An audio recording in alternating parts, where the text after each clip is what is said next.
오늘 시원찮은데 가운이 바뀌었지요? 보셨어요? 환하게 바뀌었습니다. 예, 누가 헌물하신 거로 합니다. 그 가정에도 축복합니다. 우리 옆에 분하고 이렇게 인사하겠습니다. 주님의 이름으로 사랑하고 축복합니다.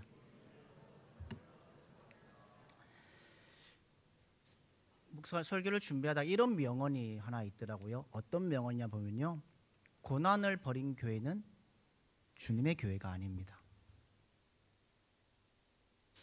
우린 지난 주일부터 요한계시록에 등장하는 7개의 교회에 대해서 함께 말씀을 묵상하고 있습니다. 오늘은 두 번째 교회인 서모나 교회에 대한 말씀을 함께 나누고자 합니다. 오늘 등장하는 서모나 교회는 한남과 궁핍 가운데 있는 교회라고 오늘 성경은 말하고 있습니다. 오늘 보면 구절을 잘 보시면요, 이렇게 시작하지요. 내가 내 한남과 궁핍을 알았거니와 라고 되어 있습니다. 여러분, 이 한남과 궁핍은 무슨 말을 뜻할까요? 그냥 어려움을 말하는 것이 아니라 죽음까지 이르는 한남과 궁핍을 말하는 겁니다. 사방이 고난이라는 장애물 속에 있는, 둘러싸여 있는 교회가 오늘 우리가 함께 묵상한 서모나 교회입니다. 이 서모나 교회 안에는 이런 고난과 환난 가운데, 핍박 가운데 세 가지가 그들을 둘러싸고 있고, 세 가지 원인들이 그 교회의 어려움들로 다가오고 있습니다. 첫 번째는 뭐냐면요, 같은 뿌리로 여겼던 유대인들에게 조롱을 받고 있습니다. 오늘 9절 이어서 살펴보면 이렇게 되어 있지요. 자칭 유대인이라 하는 자들의 비방도 알거니와 실상은 유대인이 아니요 사탄에 해당이라 라고 되어 있습니다. 당시 유대인이라는 빌미로 서모나 교회에 쳐들어와서 그들을 괴롭혔던 사탄의 해당이라는 같은 존재들이 그 교회 안에 어려움을 갖게 했다는 겁니다. 두 번째는 뭐냐면요, 거대한 로마 제국에게 핍박을 받고 있었던 교회입니다. 성경에 보면 주라는 헬라어가 키리오스입니다. 그 당시에 로마 제국에서 키리오스 주인은 바로 로마 황제를 말합니다. 로마 황제를 숭배하는 나라였다는 겁니다. 그런데 서모나 교회는요, 그 황제를 숭배하는 것이 아니라 오직 우리의 주인이 되시며 키리오스 되신 주님을 숭상하고 주님만을 믿고 있는 교회였다는 겁니다. 그로 인해서 서모나 교회 안에는 많은 순교자들이 배출되어 있었습니다. 교회 역사가 가운데요, 로마 박해를 받는 가운데 4명의 교부들의 핍박들을 얘기합니다. 로마에는 클레멘스라는 사람이요, 카르타고에는 키프리아누스, 안디옥에는 이그나시우스, 그리고 오늘 읽었던 이 서모나의 감독이며 교부였던 폴리갑을 얘기합니다. 특히 서모나 교회의 감독이었던 이 폴리갑은 순교에 앞장선 인물로 교회 역사가 들은 기록하고 있습니다. 이런 상황 두 번째 난관과 함께 세 번째 봉착하는 문제가 무엇이었냐면 이렇게 말합니다. 이런 고난 속에서 예수님에 대한 신앙을 지키는 게 정말 가능할까?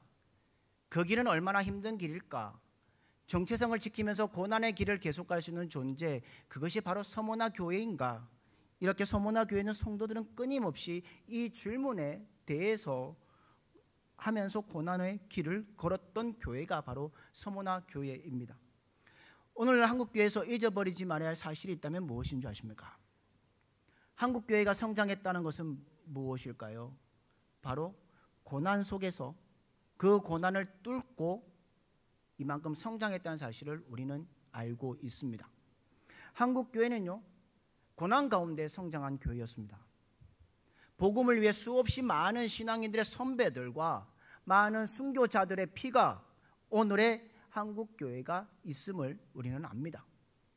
그분들의 헌신의 자리에서 꽃이 피어나고 열매 맺는 것이 바로 한국교회였음을 우리는 압니다. 그런데 후배들인 우리가 이 고난의 시간과 슬픔을 기억하지 못하고 현재 우리의 풍요로움 속에서 만족할 때가 너무나도 많음을 한국교회에서 볼 수 있습니다. 우리는 종종 기복주의를 비판합니다. 그러나 복을 빚는 것 잘못된 것은 아닙니다. 하나님도 축복하시는 아버지이시기 때문입니다.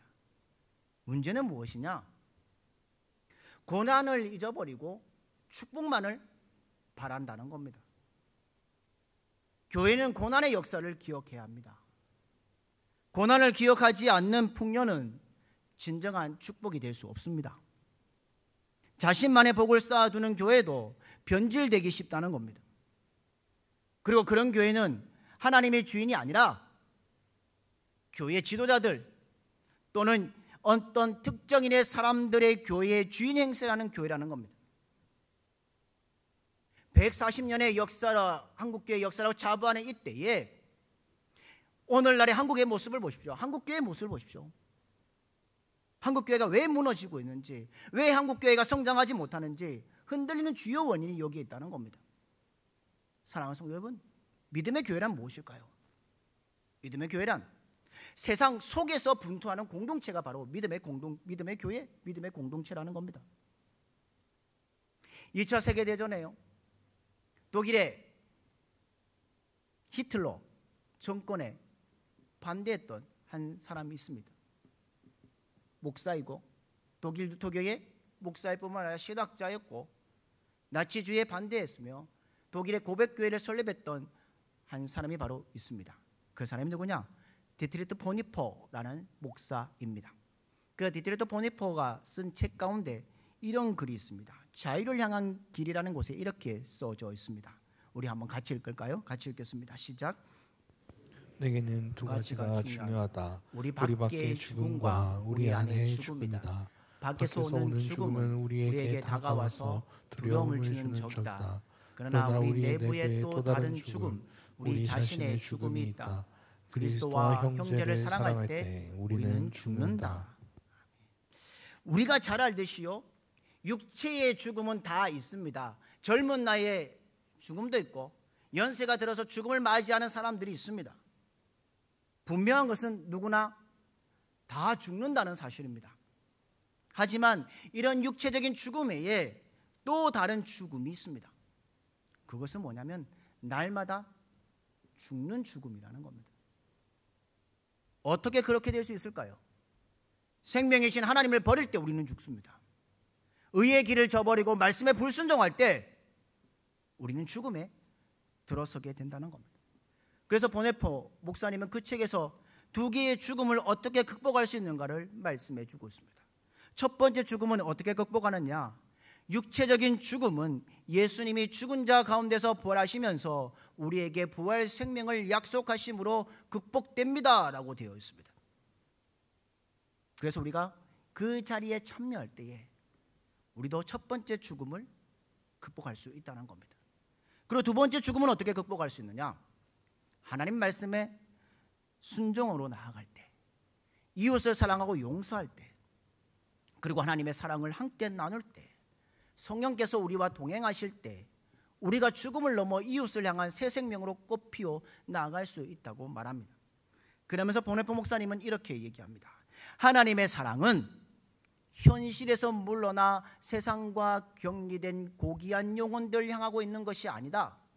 하나님의 사랑은 세상의 현실을 경험하고 그 모든 고난을 겪는 것이다 라고 얘기합니다.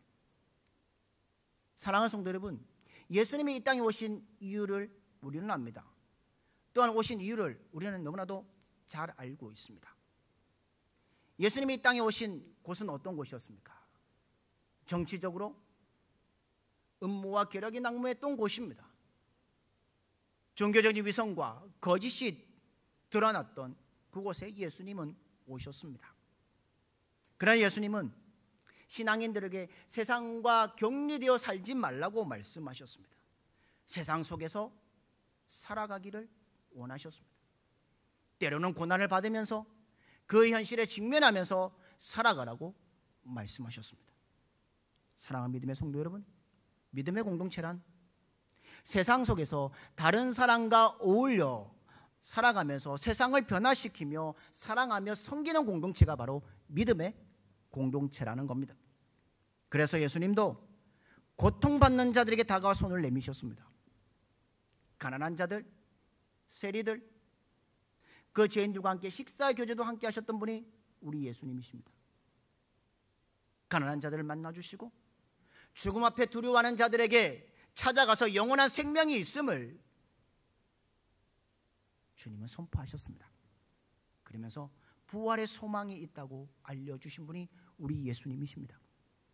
그러면서 주님은 당대의 하나님의 뜻을 어기고 교만하고 있고 자기의 탐욕만을 책임지고 있는 종교 기조자들과 경론을 벌이셨습니다. 그들과 갈등하셨는데 그것 때문에 예수님이 고난의 길에 들어갈 수밖에 없었다는 겁니다. 예수님의 이런 모습은 세상을 놀라게 했습니다. 세상은 예수님에게 착각과 오해를 하게 해두었습니다. 예수님이 들에게 모두 도전하는 사람들로 보았다는 겁니다. 그렇게 예수님을 비난하고 비방하고 조롱했습니다. 그 놀라우신 예수님은 이 좁은 세상에 용납할 수 없는 곳이었다는 것을 알았다는 겁니다. 우리가 잘 알듯이 예수님의 길은 결코 쉬운 길이 아님을 우리는 압니다. 예수님의 사랑은 너무나 강력해서 그분을 뒤따르는 사람도 많았지만 동시에 반대 세력도 어마어마했던 시대였던 사람이었습니다. 반대파 사람들은 예수님이 자신들과 타협하기를 원했습니다. 그래서 협박과 위험을 일삼았습니다. 그러니 예수님은 고난의 길을 걸어가셨고 결국 십자가를 짊어지시고 거기에 십자가에 못 박혀 죽으신 분이 우리 예수님이십니다. 그런데 우리는 기억해야 합니다. 고난을 이기신 예수님이 오늘도 우리와 동행하고 있다는 것을 기억하는 여러분들 되기를 주님의 이름으로 축복합니다. 오늘 본문을 돌아가 보면 예수님이 서머나 교회에게 말씀하신 내용이 7절부터 11절입니다. 그런데요 8절 하반절에 보면 이렇게 말합니다. 죽었다가 살아나신 이가 라고 되어 있습니다. 그러면서 서머나 교회를 말씀하시며 가르치고 계십니다. 그리고 7개 교회 가운데 다음에 또 하나 교회가 있겠지만 오늘 서머나 교회는 하나님께 꾸중을 받은 교회가 아니라 오직 칭찬만을 받은 교회였습니다. 그러면서 예수님이 그 교회를 향해서 이렇게 격려하십니다. 너가 고난을 당하고 있구나. 너가 세상 사람들에게 관심의 대상이 되지 못하고 있구나. 내가 세상에서 찌꺼기처럼 나대기고 있구나. 그러나 나는 너를 알고 있다. 나는 너의 환경을 알고 있다. 너가 당하는 있는 고난과 슬픔을 내가 다 알고 있다. 내가 얼마나 힘들고 아픈지 알고 있다. 너가 그것 때문에 좌절하고 낙담하고 있는지를 잘 알고 있다고 주님은 격려하고 있습니다. 그러면서 그 주님이 죽었다가 살아나신 이가 뭐라고 말씀하시냐? 2장 9절 상반절에 이렇게 말합니다. 내가 너의 한난과 궁핍을 알거니와 라고 되어 있습니다. 여기에 주어인 내가 누굴까요? 예수 그리스도이십니다. 예수님이 서머나 교회 성도들의 한난과 궁핍을 그리고 오늘 살아가는 우리 교회 성도들에게 각자에게 고난을 다 알고 계시는 분이십니다. 나를 알고 계시는 예수님이 얼마나 위로가 되는 말씀입니까? 얼마나 감사하고 기뻐할 일입니까? 세상은 나를 잘 모릅니다. 아내와 남편도 나를 잘 모릅니다. 자녀들도 나의 모든 것을 잘 알지 못합니다. 내 친구들도 잘 알지 못합니다. 그런데 주님이 나를 아신다고 말씀합니다. 나의 아픔과 슬픔과 외로움과 고통을 누가 아신다고요? 주님께서 다 아신다고 말씀하십니다. 그리고 교회 공동체 안에서 한난과 핍박을 받는 모든 교회 성도를 향해서 뭘 알고 계신다고요? 그 모든 것을 알고 계시는 분이 누구시라고요? 예수 그리스도라고 말씀하십니다. 그러면서 주님은 서머나 교회를 향해서 위로를 이렇게 하십니다. 처음이요 마지막이라고 하신 그분이 소개하면서 위로하십니다. 시간의 시작일 뿐만 아니라 시간의 마침이 되시는 예수님, 세상을 창조하신 하나님, 마지막에 심판의 주님이 되시는 그 주님을 오늘 얘기하고 있습니다. 그렇게 위대하신 분이에요. 세상 모든 것의 주인이 되신 주님께서 뭘 알고 계신다고요? 우리의 모든 것을 알고 계신다는 겁니다. 더불어 주님은 자신을 뭐라고 말씀하시냐? 죽었다가 살아나시니라고 말씀하십니다.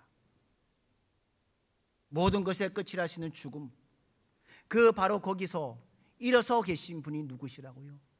예수님이시라는 겁니다.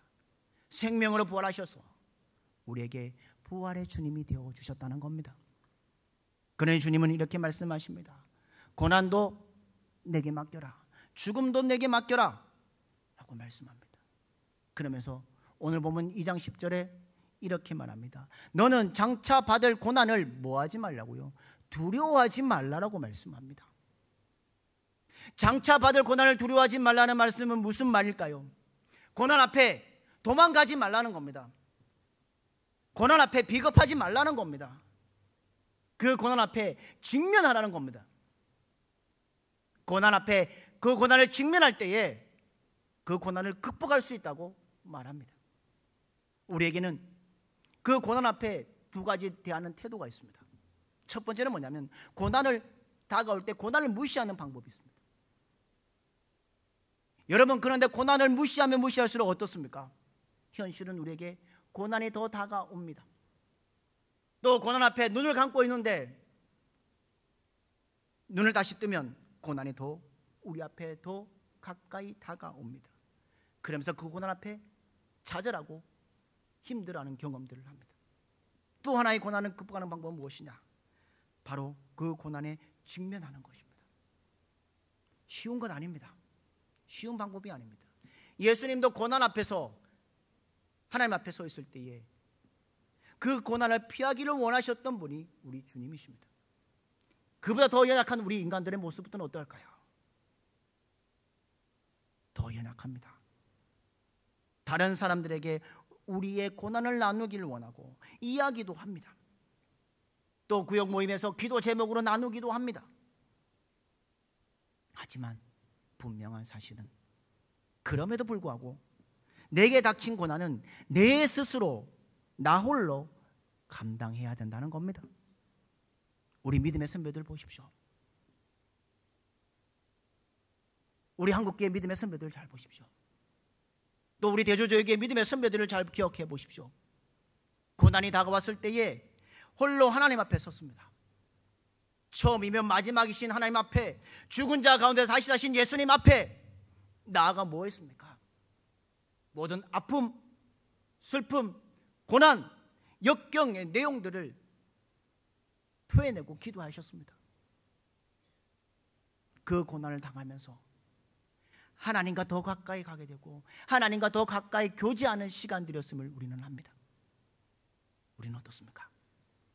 우리는 고난 앞에 믿음의 선배의 길을 걸어가고 있는지, 믿음의 선배들의 모습들을 걸어가고 있는지를 한번 돌아봐야 된다는 겁니다.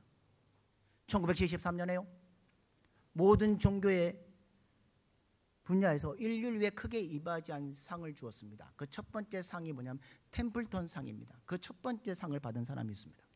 그리고 1979년에 노벨 평화상을 받은 사람이 있습니다. 그 사람이 누구냐? 마더 테레사 수녀입니다. 마더 테레사 수녀는 어떤 사람이었습니까? 가난한 자들과 소외된 자들과의 친구가 되어 주었습니다. 그런데 그 마더 테레사 수녀가요, 기도한 기도의 문이 있습니다. 어떤 기도문인지 우리 천천히 같이 읽도록 하겠습니다. 시작. 오 예수님, 나를 해방시켜 주시옵소서. 사랑받고자 하는 욕망으로부터, 높임받고자 하는 욕망으로부터, 명예롭고자 하는 욕망으로부터, 칭찬받고자 하는 욕망으로부터, 더 우월한 사람이 되고자 하는 욕망으로부터, 관심이 대상이 되고자 하는 욕망으로부터, 명성을 얻고자 하는 욕망으로부터 나를 해방시켜 주십시오. 낮아짐에 대한 두려움으로부터, 멸시받음에 대한 두려움으로부터, 책망의 두려움으로부터, 비방받음의 두려움으로부터, 잊혀짐의 두려움으로부터, 실수의 두려움으로부터, 조롱받음의 두려움으로부터 나를 해방시켜 주십시오. 이 마더 테레사의 삶 속에 두 가지가 있습니다. 바로 욕망과 두려움입니다. 이것은 동전의 양면과 같습니다. 욕망이 상실되면 인간에게 두려움이 찾아옵니다. 테레사 수녀는 이렇게 기도하면서 매일 잘못된 자신의 욕망과 두려움을 해방해달라고 기도했습니다. 사랑하는 믿음의 성도 여러분, 우리는 이 땅 가운데 고난의 길을 걸어갑니다. 그러나 그 고난 뒤에 하나님은 분명히 말씀하셨습니다. 생명의 간이 주어져 있다고 말씀하셨습니다. 고난이 무엇입니까? 고난은 우리의 기도를 시작하게 하시는 하나님의 축복이라는 겁니다. 삶에 고난이 없으면 우리 입에서 기도가 터져 나오지 않는다는 겁니다. 그게 모든 게 원하는 대로 됐다고 착각합니다. 하지만 갑자기 고난이 찾아올 때에 우리는 이렇게 기억합니다. 아, 이것이 내 것이 아니구나. 이것이 다 하나님의 선물이구나. 지금 익숙했던 이 모든 것이 이게 내 것이 아니구나. 하나님의 축복이구나 라고 돌아봅니다. 사랑하는 성도 여러분, 2000년 전에 서머나 교회뿐만 아니라 오늘 살아가는 우리 한국교회 상황도 다를 수도 있습니다. 예수님 믿는다고 해서 정치적으로나 사회적으로 핍박받지 않습니다. 그러나 믿지 않는 가정에서는 고난을 당할 수 있습니다. 그러나 그것은 하나님의 나라와 의를 위해 쓰임받기 위해 다가오는 세상의 부딪힘입니다. 또한 때때로 다가오는 작은 고난 앞에 두려워합니다. 어떤 두려움이 있습니까? 여러분, 실패에 대한 두려움이 있습니다. 무능력함에 대한 두려움이 있습니다. 거부에 대한 두려움, 다른 사람들의 시선과 평가에 대한 두려움들이 우리에게 있습니다. 그 두려움 때문에 우리는 평안을 빼앗겨 버립니다. 또한 우리가 연세가 들어간 것에 두려워할 수 있습니다. 계속 건강을 지킬 수 있을지, 건강을 못 지킬지, 일을 계속할 수 있을지, 이사에서 물러나야 될지 염려하고 두려워하는 것이 우리의 모습입니다. 그러나 사랑하는 성도 여러분, 우리의 삶의 방향을 결정하는 것 나 자신입니다. 삶에 감사하는 것도 나 자신입니다. 삶에 불평하는 것도 나 자신입니다. 어느 순간에는 우리는 기도할 수 있고 마음속의 기쁨과 찬양을 회복할 수 있습니다. 뭐냐면 고난의 과정과 순간 속에 그것을 느낄 수 있다는 겁니다. 고난은 우리가 악과의 싸움에서 이겨낼 수 있는 축복이고 증표라는 겁니다. 그 고난 앞에, 고난을 통해 우리는 하나님과 더 가까워지는 축복의 삶을 살아갈 수 있다는 겁니다. 고난은 어제의 나를 도약시키는 축복이라는 겁니다. 주님과 동행하면 우리의 신앙은 성숙할 수 있다는 겁니다.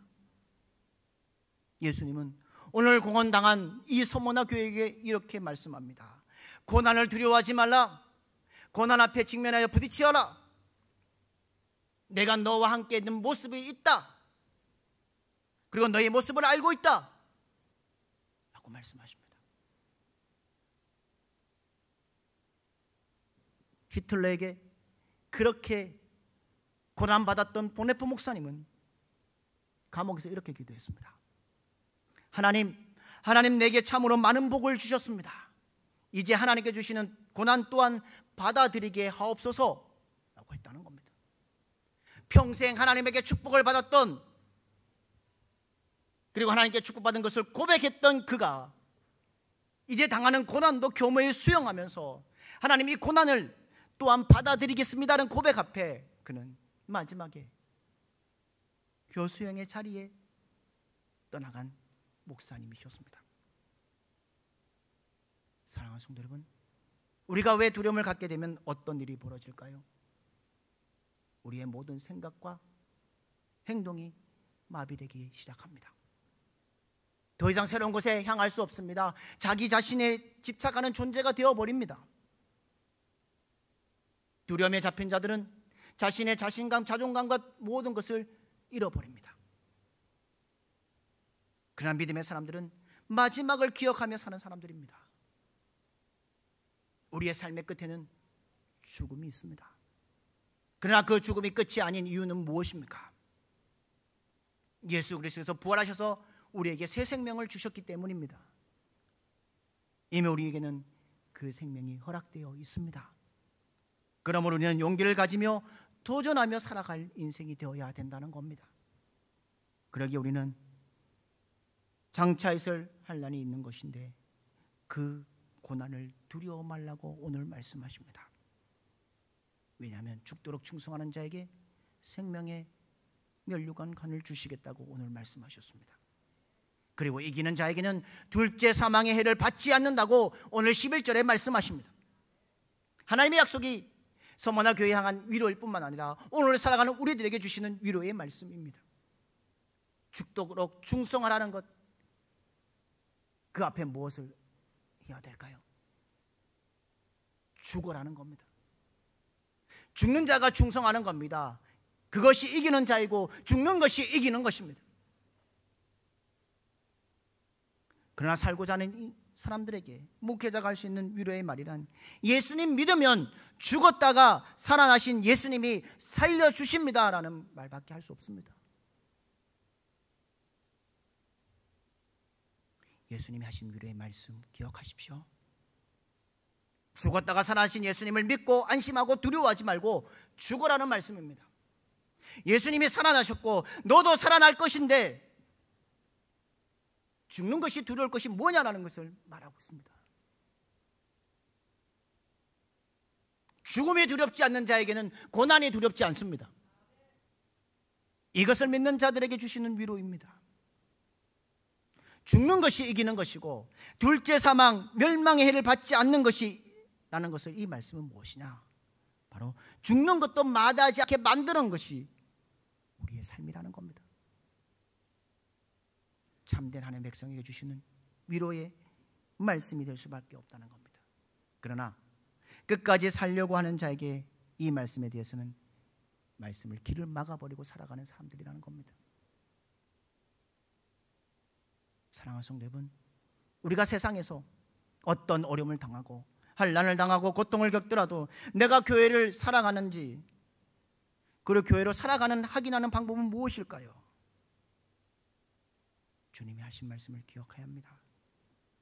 살려고 하지 말고 죽으라는 겁니다. 내 인생이 그런 인생이 되길 바라고 소망하며 된다면 그것이 바로 주님의 몸된 교회인 우리 자체의 모습이라는 겁니다. 그렇게 살고 있느냐, 못 살고 있느냐, 그건 주님께 맡겨야 합니다. 이 시간 우리가 확인해야 할 것은 무엇이냐? 세상에 대해서 죽는 자로 살아갈지라도 살아나도록 나를 도와주시고 바라는 그 소원의 주님을 찾는 것이 우리의 믿음의 인생이 되어야 합니다. 그런 소원의 마음이 있다면 그것이 주님의 고난에 참여하는 것이고, 그 고난 뒤에 주어진 삶을 통해 부유한 자가 될 수 있다는 겁니다. 오늘 요한계시록 2장 10절의 하반절에 이렇게 말하지요. 내가 죽도록 충성하라, 그리하면 생명의 간을 내게 주리라라고 말씀하십니다. 우리의 죽음 뒤에는 우리에게 뭐가 있다고요? 생명의 간, 면류관이 주어져 있다고 약속하십니다. 우리는 이 사실을 이미 알고 있습니다. 그러기에 고난을 이길 수 있고 고난 가운데서 기뻐할 수 있고 감사할 수 있습니다. 우리 교회는 그렇기 때문에 두려워하지 않는, 그리고 마지막 죽음 앞에 설 때까지 하나님의 영원한 생명이 허락되고 진정한 자유자가 되는 그런 성도들과 교회가 되기를 주님의 이름으로 축복합니다. 충만이라는 복음성가 가사 중에 이런 가사가 있습니다. 고난 중에도 견뎌낼 수 있는 것은 주의 계획 믿기 때문이라. 실패하여도 일어설 수 있는 것은 예수 안에 오직 나는 승리함이라. 세상 모든 풍파도 두렵지 않네. 난 예수로 충만하네. 사랑하는 성도 여러분 예수님 안에서 충만하십니까? 한국교회가 그렇게 자랑하고 있던 한국교회의 역사들을 보십시오. 1885년 부활절 아침에 제물포 앞바다에 언더두와 아펜셀르 선교사가 복음의 씨앗들을 뿌렸습니다. 그러면서 1970년 80년에 한국교회는 많이 성장했습니다. 그래서 많이 자랑했습니다.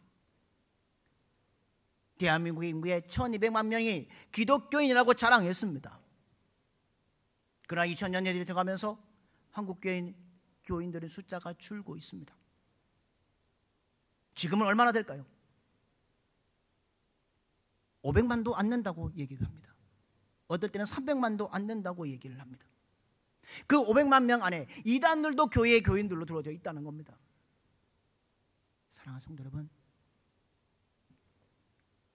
우리가 무엇을 잃어버렸느냐? 한국교회가 하나님의 주신 고난 앞에 고난을 뒤로 물러버리고 도망가고 축복만을 강구했던 교회였다는 것을 우리는 기억해야 합니다. 사랑하는 성도 여러분, 우리가 기쁨의 노래를 부를 수 있고 감사할 수 있는 살아있는 자체를 하나님께 영광 돌리기 위해서는 우리는 어떻게 살아가야 되느냐? 주님의 주신 고난과 세상의 환난 앞에 담대하게 그 고난을 이겨내며 믿음의 길을 걸어가는 여러분들 되기를 주님의 이름으로 축복합니다. 축복된 믿음의 안에 살아갈 뿐만 아니라 주님의 몸된 교회를 섬기는 하나님의 귀한 믿음의 성도들이 되시기를 주님의 이름으로 축복합니다. 62년 전에 이곳에 하나님의 귀한 교회를 세워주셨습니다. 그리고 매 주일마다 우리 기도자들이 그렇게 기도합니다. 수요예배 때마다, 새벽 기도 때마다 그렇게 기도합니다. 내년 10월이면 이 지역에 아파트가 입주한다고 많이 하면서 기도하고 있습니다. 그런데 참된 기도는 내가 하나님의 축복을 바라는 기도가 아니라 우리 교회가 이 고난과 역경의 삶 속에서 이겨낼 때에 하나님이 주시는 축복이 있다는 겁니다.